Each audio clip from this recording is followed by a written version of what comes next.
여, 여보, 무슨 소리지? 자기가 거실로 나가봐. 미쳤어? 자기가 나가. 소리치지 마. 죽인다. 나 사람 죽인 놈이야. 무슨 짓을 할지 모른다고. 살려주세요. 나도 사람 더 죽일 생각 없어. 지금 경찰에게 쫓기고 있으니까 나 숨겨주면 돈 줄게. 그러니까 나 좀 숨겨줘. 도와주면 정말 아무런 일 없을 거야. 돈도 생길 거고. 돈이요? 정말이죠? 해치지도 않고 돈도 주신다고. 우와, 웃기네. 나도 이 영화 되게 좋아하는데. 오, 우리 좀 통하는 게 있어. 이것 좀 드세요. 감사합니다, 제수씨. 이렇게 극진하게 대접해주다니 진짜 친구 집에 놀러 온 것 같네. 아니요, 돈 주신다는데. 저희도 좋죠. 그냥 호텔처럼 편안하게 계시다가 가세요.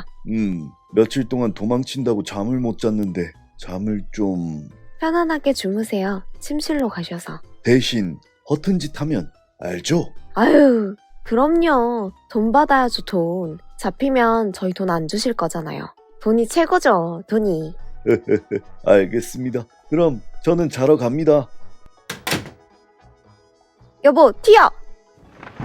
철석같이 믿었던 부부는 제가 잠이 들자마자 바로 경찰에 신고를 했고 저는 그렇게 잡혀버렸습니다. 당신들 나를 속여? 두고 봐. 내가 당신들 고소할 거야.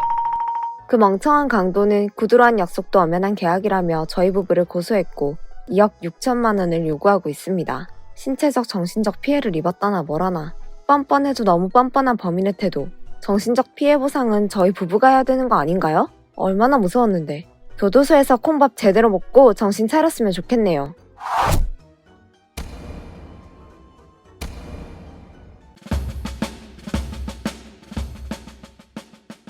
6년간의 연애 끝에 결혼식을 올리기로 한 저희 두 사람.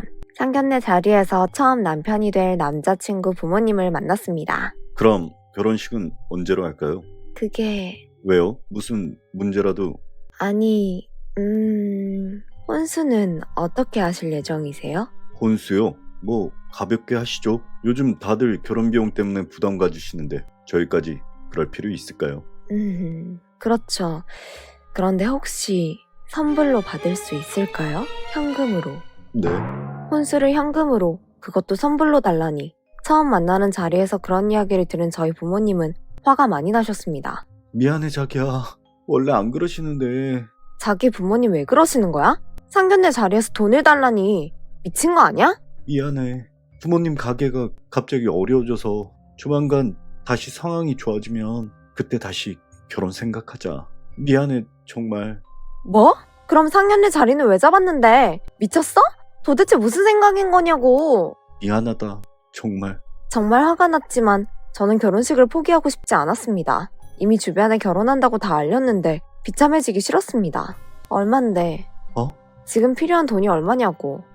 자기야. 그래, 대신 결혼식은 해. 무조건. 그리고 사정 좋아지면 빨리 갚고.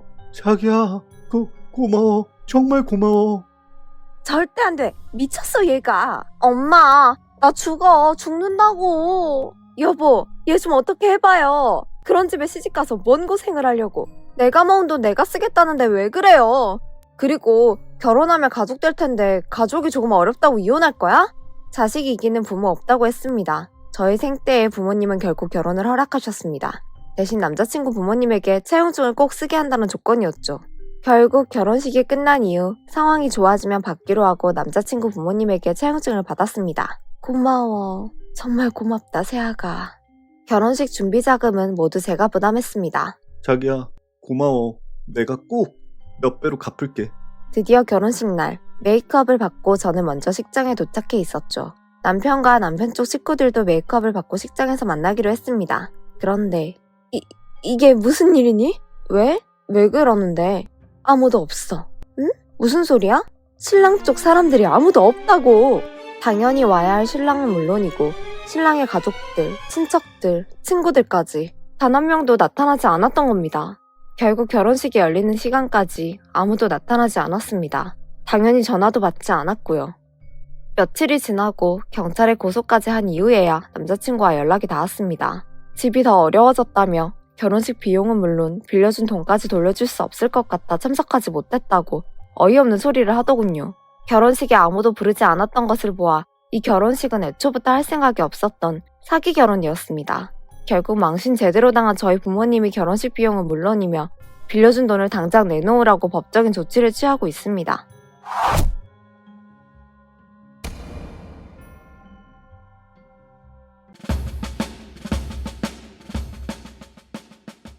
남자친구를 만난 것은 클럽이었습니다. 와우, 섹시한데? 우리 사귈래? 하루만 사귀자. 독특하고 엉뚱한 매력의 남자친구에게 전푹 빠져버렸고 저희 두 사람은 연인이 되었습니다. 오빠 나 어디가 좋아? 발가락이 섹시해서. 뭐야, 오빠 진짜 엉뚱해. 그런 남자친구에게는 한 가지 이상한 점이 있었는데. 야, 뭐야 그 옷? 왜? 당장 가자. 어딜? 이 옷 어때? 뭐야, 팬티 다 보일 것 같은데? 뭐 어때? 더 좋지. 응? 난 자기가 섹시하게 입고 다니는 게 제일 좋아. 당장 이 옷으로 갈아입자. 싫어, 너무 노출 심하잖아. 뭐? 헤어져 그럼. 짜증나게. 뭐야, 왜 저래? 여태까지 만난 남자친구들은 제가 노출 있는 의상을 입으면 질색을 하며 싫어했는데 이 남자는 정반대였습니다. 오히려 못 입혀서 난리였죠. 거기다가 오빠 미안해. 오빠가 골라준 옷 입었어. 화 풀어. 그렇게 입으니까 얼마나 예뻐. 내가 괜히 그런 줄 알아? 미안. 화 아직 안 풀렸어. 왜? 오늘 내 친구들 만나는데 부탁 하나만 들어줘. 무슨 부탁? 내 친구들 만날 때 그거 벗어줘. 응? 뭐? 그거 브라자. 뭐? 서양 애들은 위에 거 안 입고 많이 다니던데. 왜? 뭐? 이 미친 XX가 보자 하니까 아주 나중에는 위아래 다 벗고 원시인처럼 다니라고 하겠다. 꺼져 이 변태 XX야. 클럽에서 만났다고 저를 너무 쉽게 본 걸까요? 자기 친구들 앞에서까지 노브라로 있으라니. 노출이 많은 옷을 입고 싶을 때도 있고 없을 때도 있고 제 자유인데 변태처럼 자신의 취향을 위해 저를 이용한 그놈 같은 인간 다시 만날까 두려워 한동안 긴 팔에 긴 바지에 꽁꽁 싸매고 다녔답니다. 승무원으로 근무한 지 5년째, 월급 받으면서 다양한 나라들을 여행하는 것이 좋아 이 직업을 선택했습니다. 하지만 야! 기내식 하나 더 달라고! 간에 기별도 안 가는구만. 하나 더 내놔! 기내식을 3개, 4개 먹어대는 무개념 손님부터 스트라이크! 세계 각국의 다양한 진상 고객들을 만나게 되면 이 일에 큰 회의를 느끼기도 합니다. 그래도 도착지에 도착하면 그 나라의 맛있는 음식을 먹으면서 스트레스를 풀 수 있죠. 오늘 밤은 카레를 먹을 겁니다. 인도 카레 완전 좋아. 그런데 제가 몸이 이래서 혼자 화장실을 못 가요. 좀 도와주쇼. 네? 볼일 볼 동안 내 몸 좀 잡아달라고. 거기 똑바로 좀 잡아. 뭐해? 네? 바지 내리라고 바지. 바지에 똥 묻게 할 거야? 이제 닦아. 그건 좀 힘들 것 같은데요. 아이씨 빨리 닦으라고. 왜? 알고 봤더니 그 승객은 여승무원만 있는 항공사만 골라서 탑승하고 똥을 닦아달라고 하는 악질 손님이었습니다. 요구를 거절당할 때는 그대로 바지에 똥을 싼 적도 있다고 하더군요. 그날 저는 결국 카레를 먹지 못했습니다. 아니, 밥도 제대로 먹지 못했죠.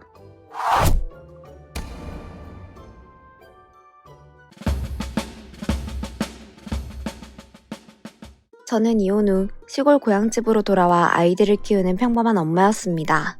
어우, 이건 너무 맛있어. 이건 뭐야? 안 매워요? 맵지만 너무 맛있어. 매일 먹고 싶어. 매운맛 중독. 매일같이 저희 가게에 와서 음식을 먹어보고는 호기심 가득한 얼굴로 말을 거는 외국인. 한국의 매운맛을 알게 된 그 남자는 저에 대해서도 알고 싶다며 데이트 신청을 했습니다. 그리고 저는 그 남자에게 빠져 재혼을 결심하게 됐죠. 어릴 때 부모님이 돌아가셔서 가족의 그리움이 컸다던 남편은 자기 친자식이 아님에도 한없이 사랑을 주는 자상한 사람이었습니다. 타국에서의 생활이 쉽지 않을 텐데도 싫은 소리 한 번 없이 가족에게 헌신적이었으며 이웃에도 친절했습니다. 헤이 아저씨 이거 먹어. 공짜야. 아저씨 닮아서 주는 거야. 붕어빵이야. 맛있어. 엉뚱하고 재미있는 외국인이 주인이고 음식까지 맛있다는 소문이 퍼지자 제법 사람들이 많이 찾는 가게가 되었습니다. 곧 지역의 명물이 되었고 누군가 남편의 사진을 너튜브와 SNS에 올렸죠. 남편은 외모까지 훈훈했기에 남편의 사진은 폭발적인 인기를 끌었고 착한 이방인 남편 컨셉으로 방송에까지 출연하게 되었습니다. 방송 역시 엄청난 반응을 불러와 저희 가게는 대박 가게가 되었죠. 그런데 꼼짝 마! 어느 날 경찰들이 집으로 들이닥쳐 남편을 잡아갔습니다. 왜 그러는 거예요? 이 사람이 무슨 죄를 저질렀다고 잡아가냐고요? 아줌마, 정신 차려요. 이 인간이 어떤 인간인 줄 알아? 네? 경찰이 말해준 남편의 제목을 들은 저는 자리에 주저앉을 수밖에 없었습니다. 남편은 마약 밀매와 강도, 아동 XXX 등 다양한 범죄를 저지른 범죄자였습니다. 누가 인터넷에 사진을 올린 거죠? 그 인간만 아니었다면 남편도 감옥에 가지 않고 돈도 더 많이 벌 수 있었을 텐데. 짜증나 정말.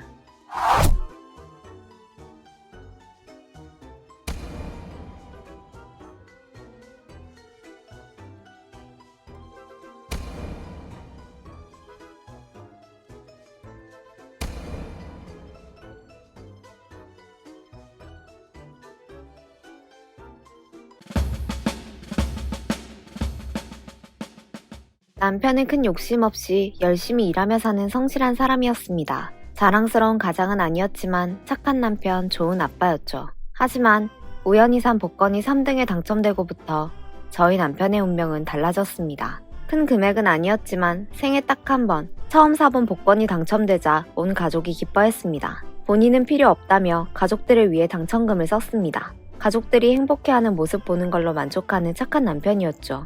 그런데 어느 날 남편이 엄청난 꿈을 꿨다며 자리에서 일어섰습니다. 그리고는 당첨될 거라며 복권을 몇십만 원치 사더군요.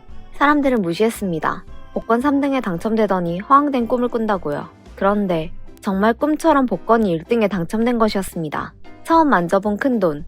남편은 가족들한테 인정받고 행복해했죠. 그날 이후 남편이 달라지기 시작했습니다. 당첨 기쁨을 잊지 못하고 매일 복권을 사기 시작했죠. 중독 수준이었습니다. 다니던 직장에 월급까지 값을 받고 퇴직금까지 다 땡겨 쓴 것도 모자라 당첨금으로 샀던 집도 팔아가며 복권을 샀습니다. 한마디로 미쳐버린 거죠. 이제 더 이상 돈이 없는 상황. 그런데 또 한 번 꿈을 꿨다며 꼭 사야 된다며 이번엔 부모님 집까지 팔아넘겼습니다. 당연히 복권은 꽝이었고 남편은 어떻게든 만회하기 위해 사채까지 끌어다 썼습니다. 제가 말려도 듣지를 않았죠. 결국 더 이상 돈 빌릴 데도 없어지자 남편은 자신의 인생을 망쳤다며 복권방에 불을 지르고 경찰에 잡혀갔습니다. 성실한 사람을 한순간에 나락으로 빠뜨린 무서운 복권. 당첨이 행운이 아닌 저주의 시작이 될 줄 알았다면 손도 못 대게 했을 겁니다.